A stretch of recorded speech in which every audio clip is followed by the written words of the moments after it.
Une fois qu'on est accueilli, il n'y a pas de problème. Alors je suis allé donc à Lyon, j'ai pu rentrer dans des cercles un petit peu spéciaux qui m'ont ouvert certaines portes.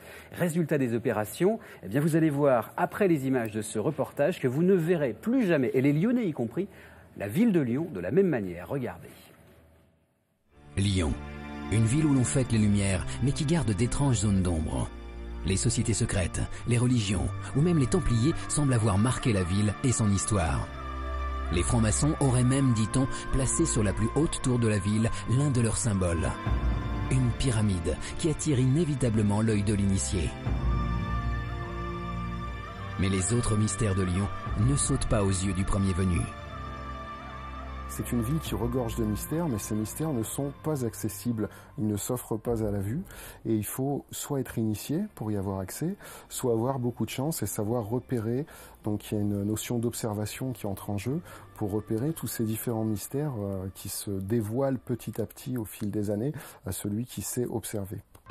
La cathédrale Saint-Jean en est un parfait exemple. Observez bien ce socle de pierre taillée qu'on peut apercevoir à l'entrée de la cathédrale. On peut y voir clairement un enchevêtrement de plantes et de feuilles finement sculptées. Mais il n'y a pas que cela. En y regardant de plus près, c'est un étrange visage qui se dévoile. Un visage bâillonné, comme si le silence était d'or ou que certaines choses devaient rester secrètes. À quelques mètres de là, on trouve également une curieuse chapelle interdite au public. Un lieu qui fut pourtant fréquenté durant des siècles. Et pour cause, il y a là, sur une voûte, la sculpture d'une main miraculeuse ayant le pouvoir de guérir tous ceux qui s'agenouillent au-dessous. La croyance populaire en a fait la main qui guérit. Et effectivement, il est de notoriété publique qu'en se plaçant sous cette main, on peut observer certaines rémissions. Ceci dit, c'est une croyance populaire. À l'origine, c'est une main qui fait le signe de la bénédiction, mais la bénédiction pour le chrétien n'est-elle pas une forme de guérison aussi ? Lyon possède d'autres mystères, et notamment une énigme historique peu connue du grand public. Une histoire incroyable de galeries souterraines bien réelles et secrètes que les spécialistes ont surnommées les arêtes de poissons. C'est le plan du réseau qui a amené les services de la ville à le baptiser les arêtes de poissons, puisqu'il est composé d'une galerie centrale qui dessert 32 galeries latérales. Leur particularité, c'est qu'elles s'arrêtent toutes au bout de 30 mètres, et cette forme est complètement unique au monde. On ignore absolument à quoi ça a pu servir. Un véritable labyrinthe dont on ignore quasiment tout. Un réseau découvert par hasard au milieu du XXe siècle. Il a été découvert en 1959, il n'y en a aucune trace dans les archives, que ce soit le génie militaire ou le génie civil, et aucune trace ni de sa construction, ni de son utilisation.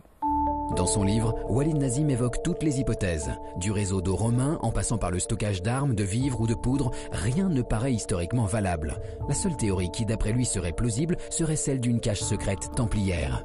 Alors l'hypothèse la plus séduisante et la plus vraisemblable à la fois, c'est le trésor des Templiers. Alors quel trésor, ça on n'en sait absolument rien, mais effectivement, tout laisse à penser que les Templiers sont à l'origine de la construction de cet ouvrage, au XIIIe siècle. D'autres lieux étranges et souterrains se cachent encore à Lyon, comme la crypte des Brotteaux, une chapelle souterraine qui renferme les ossements de milliers de Lyonnais massacrés à la Révolution par l'armée française. Un endroit étrange et encore une fois secret, puisqu'il n'est que très rarement ouvert au public. C'est un lieu secret, oui, de l'histoire de la ville de Lyon, qui est peu visité, mais qui est réellement visité. C'est un lieu qui doit rayonner une certaine intimité, et un certain recueillement. Et c'est pour cela que ce n'est pas un lieu qui est ouvert largement tous les jours au grand public. Lyon reste donc une ville qui garde jalousement ses secrets et ses étonnants mystères. J'ai peur. Hein, c'est fait exprès.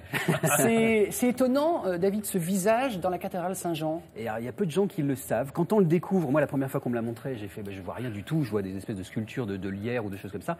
Puis en réalité, une fois qu'on s'approche, ce qui est étonnant, c'est qu'il soit bâillonné. Qu'est-ce que ça veut dire ? Ça reste un mystère. Il y a d'autres choses dans la cathédrale Saint-Jean qui sont assez passionnantes, notamment une horloge astronomique. Il y a aussi un calendrier qu'on dit perpétuel. Et ce calendrier perpétuel, alors il est source de légende puisque il se termine le 3 décembre 2019.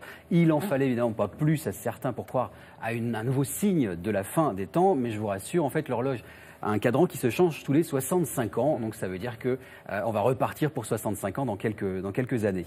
Il y a aussi d'autres étrangetés à Lyon, comme par exemple la maison Brunet. Alors regardez cette maison Brunet, elle est particulière, essayez de deviner pourquoi. Alors évidemment, elle est très grande. Elle est très grande. Elle a été construite en Il y a 1825. pas d'étage en plus, non? Elle est unique au monde. Elle est tout simplement un calendrier grandeur nature. Elle a 365 fenêtres, donc correspondant au jour de l'année, calendrier de l'Avent. 52 appartements, 7 étages, 4 entrées. En tout cas, à l'origine, elle avait ça. Ça a un petit peu changé aujourd'hui. Et puis, on connaît évidemment le commanditaire, parce que c'est la maison Brunet, donc c'est le commanditaire, c'est Monsieur Brunet, mais on ne sait absolument rien sur l'architecte de cette maison. Et puis, si on a quelques instants pour Vraiment terminer. pour conclure. Ouais. Alors très vite, parce qu'il y a quelqu'un qui m'a donné, un Lyonnais qui m'a donné des photographies, justement faites à la Fête des Lumières il y a quelques années, et il a pu prendre en photo quelque chose d'assez extraordinaire, c'est-à-dire un visage dans la fumée, ça pétaradait de tous les côtés, et on voit un visage apparaître justement à côté de la cathédrale Saint-Jean, donc je remercie cette personne, et voilà, ça m'a assez impressionné, même si évidemment c'est purement dû au hasard. Merci beaucoup, David. Toujours passionnant. Bravo.